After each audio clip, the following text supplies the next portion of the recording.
Welcome to Totally Talent Podcast by HR.com, your go-to source for all things talent. Whether you're looking for expert insights on high-volume hiring, the latest trends in recruitment technology, or strategies for building a winning team, we've got you covered. Join us for each episode as we dive deep into the challenges and opportunities shaping the talent landscape today. Let's get started. Hey, everybody. Welcome back to another edition of Totally Talent on HR.com. I am your host, Mike Wood, and I'm joined by Stéphane Rivard. He is the CEO and co-founder of HiringBranch. Hi, Stéphane. How are you? I'm great. Thanks, Mike, for having me on your show. Excited to be here. So, I mean, there's a lot of TA tech that's out there. And do you just want to give people just a basic overview of what HiringBranch does? Sure. Yeah, we're a platform that puts the candidate in the role of doing the job, and we use our own small language model, native AI, to evaluate how well they can do the job. And what's unique about it is this: like, you're either speaking or writing, and it's benchmarked across performance metrics across many different industries. And what's nice about it is that it correlates to performance. So you're taking the guess game out of it. So, it's sort of like a situational assessment, but it's speaking, and it's based on very deep linguistic models that are accurately predict how well you'll do the job. So I want to dive into that a little bit more. Like, so like what you guys have that you don't have, that other people don't have, is this conversational skills screener. It's 10 minutes on top of the funnel. Talk to me a little bit about that. Yeah. So, what we discovered, we've been in the language business and screening business, assessment business for a long time. And as you know, like, traditional assessments probably last 30 to 40 minutes. They're very deep. And through our research, we were able to, using this approach, knock it down to about 8 to 12 minutes, on average 10 minutes. And it correlates incredibly well to performance, about 80%. And the reason why we do this is that we developed this technology that evaluates critical thinking, soft skills, and linguistic skills all around one framework. So instead of, typically you do multiple assessments and let's evaluate your empathy. In our platform, we evaluate everything all at the same time. And it's very realistic. We're working with a finance customer right now. And what the candidates are saying is that this is probably, ironically, the most human, most realistic job preview I've ever had. And many times the advantage is that you're setting candidate expectation, which is really interesting compared to what we see in the marketplace, which are, legacy process that are turned into AI interviewer tools, which is technology that is over 100 years old legacy, which is, never been proven to really work accurately. There's still a lot of guessing games. So I have to tell you, I'm glad you brought up AI interviews, because that technology has seemed to be like the low hanging fruit that every startup is now trying to get into. There's Yeah. probably like 30 different providers.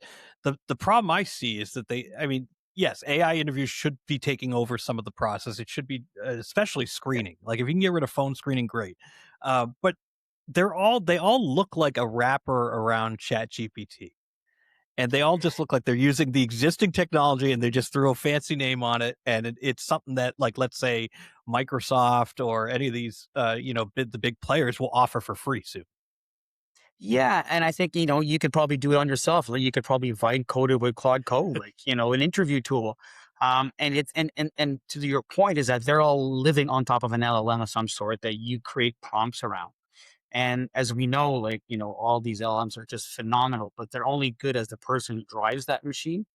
And when you come to an interview tool or an AI tool, like, it's got a whole bunch of hallucinations. So, we've seen these tools, and I think that's where we differentiate ourselves. We don't use a large language model to evaluate. We're using our own dedicated soft skills small language model. And not only that, we've designed our own acoustic features, which are not only what you say, but how you say it and how you use it in conjunction by using different words and different sentences. And interestingly enough, when we work with customers, we all have the same pain point. We got too many candidates. We don't know. We can't screen everybody. All of a sudden, you can screen everyone, but not only that, you can screen it for a job fit. And every role is very different. So what we discovered. So we work with a very large American online retailer, and th- even what they thought was like success, like, we need to hire somebody who's very empathetic, is active listening. Reality was that when you're using this kind of precise surgical engine, it's always a bit different. And you can hone in specifically on specific skills. And the last thing I want to add to that is that not only that, it's not one skill that drives performance. It's a combination of skills. So it could be partly how you express yourself. It could be partly how you use 3 or 4 different soft skills in a conversation to achieve the outcome of the company. And this is the interesting thing, and this is where the crux of our research is. And this is how we differentiate ourselves from, just standard LLMs. So I do have to ask you about the acoustic Yeah. component there, because obviously, like, the my brain is like, okay, what if someone has a stutter? What if there is, some disability that they have that they can't really talk Yeah. right, or whatever? Like, how do you protect against any bias with that? Yeah, well, the platform goes to serious third party audit every year, so the platform is completely unbiased. Um, for sure, as long as you can express yourself and understand the customer, and the customer can understand you.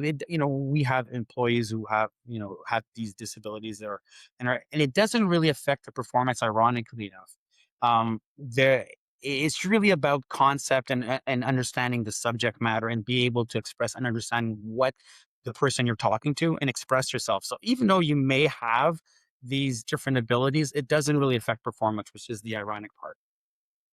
Gotcha. And also, like, it seems like with this tool, you can do a lot away with. I feel like the traditional resume, it's been talked about dying for years. I feel like it's finally. I feel like we've broken it with AI, in that it's too easy to make a resume that looks like you know what you're talking about. And Yeah, so, yeah, yes. like, I swear I could complete. If I wanted to, I could create a whole persona online and this whole thing, put all this back. I could get a job, I'm sure. But it just like, so how do you, like, if we're moving away from resumes, how do you convince some of the old guard in recruiting that, no, there is a better way? And how do you, like, when you're going to sell this, how do you sell it to them? Yeah, and I think there's I can easily answer that question. The caveat is that we focus on high volume jobs.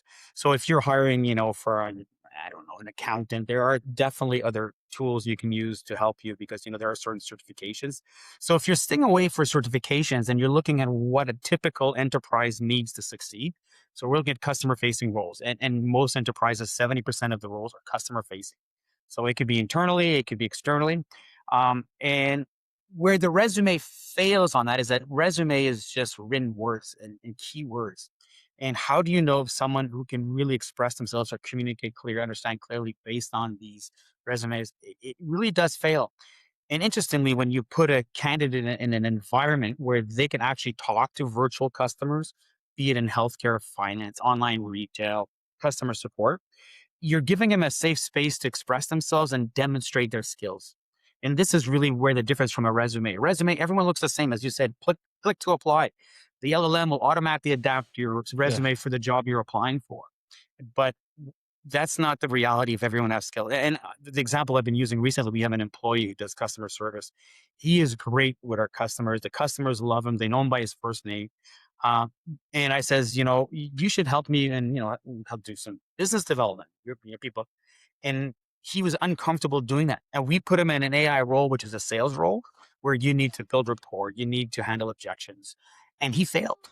And interestingly enough, is that on a paper, he could have easily adapted his resume, says, yeah, I can do sales. The reality, when you put these people into a more sophisticated, which is not binary, which is like very, very multi-dimensional, because you're capturing all this data and you're getting a very rich candidate profile.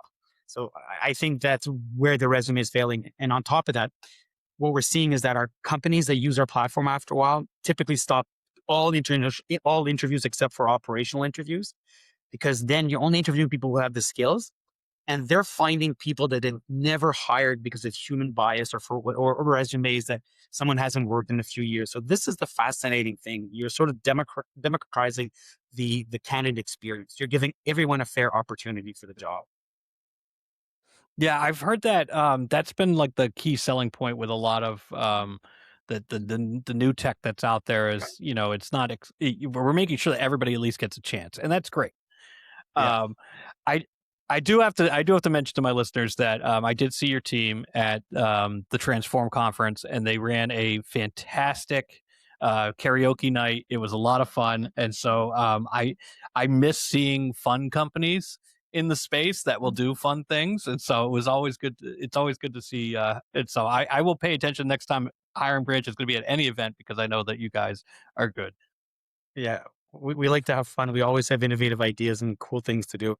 And unfortunately, I was sick. I wasn't there, but thank God, because I can't sing for the sake of my life.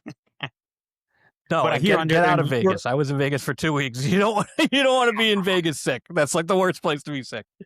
yeah, So I do feel like, we've tapped onto something here that it may not have been completely clear when you started the company, but this whole process of moving beyond the resume, talking to actual candidates, finding out where they could be good in other roles, like you said, that internal mobility, and it didn't work out in your case, but I'm a guy that for years I was in marketing, and they said, "Oh, you should have got into sales." And I always wondered, like, what if I had the chance? But you don't want to, you may have the skills that could move over. And so I think, not only, for you evaluating the skills of the person, but also the person taking that assessment, knowing what they're good at. Because a lot of times it's hard to put down on a resume what you're good at. Yeah, and I think it's important. Yeah, and I think that's an important facet of what we do is like, not only does it identify what you're good at, but also identifies where you can improve. Like we call that a skills gap. You may have, 4 skills out of 5 to be a good salesperson, and then you may be trainable. And sometimes you're just not comfortable. So I think that's the advantage. It gets very granular, very detailed, and it gives not only the candidate, but also gives the employer, the hiring manager know what questions to ask to that person, where to probe and figure out if they're a good cultural fit or not. So it really changes the way you do things as a company. And once they start deploying this, it's like it is really it solves a pain point that people didn't realize they have. Once you deploy a solution like this, and all of a sudden you see all your performance metrics, your hiring is easier. You're now working, on the job instead of in the job every day. It is very transformative for the whole experience, candidates, recruiters, and companies, based on the outcomes that we can get for them. Oh, this is great. So I want to thank you for talking to me. Stéphane Rivard, he is the CEO and co-founder of HiringBranch. His team is awesome. They have a great karaoke night that they run at Transform. Hopefully they'll do that again next year. And it's been great having you on the show. Thanks, Mike. I really appreciate the opportunity, and I look forward to belting out a duet with you at some point. Yeah. Thanks for tuning in to the Totally Talent podcast by HR.com. We hope you find today's episode insightful and inspiring. Don't forget to explore more episodes and discover valuable resources at hr.com/podcasts, where you can listen to all of our podcasts. Until next time, keep leading with purpose and making a difference in the world of talent.